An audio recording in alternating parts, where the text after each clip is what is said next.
In this tutorial, I'm going to show you how to connect Chatgpt directly to Figma using the official Chatgpt integrations panel. This allows Chatgpt to access your Figma files, generate designs, read frames, and even send AI-generated content straight into your canvas without using any plugins. To begin, open Chatgpt.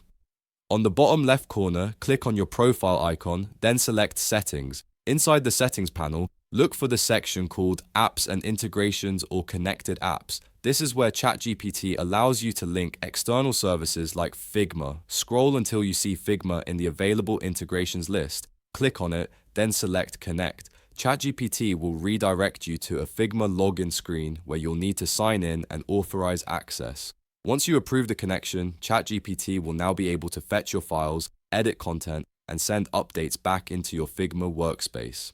After the connection is active, come back to Chatgpt and start a new conversation. Type something like, "Open my Figma files," or "Create a new mobile layout in Figma." Chatgpt will now show a panel where you can browse your recent Figma documents. Click the one you want, and Chatgpt will load your frames so you can interact with them, whether that's generating UI variations, writing copy, improving structure, or pushing new components into Figma. Because the connection is official, you don't need plugins, API keys, or manual setup. As long as your Chatgpt account is connected to Figma through settings, the integration works instantly across your conversations, and that's all you need. Open Chatgpt, go to Settings, connect Figma, authorize access, and start using Chatgpt as a design assistant inside your workflow.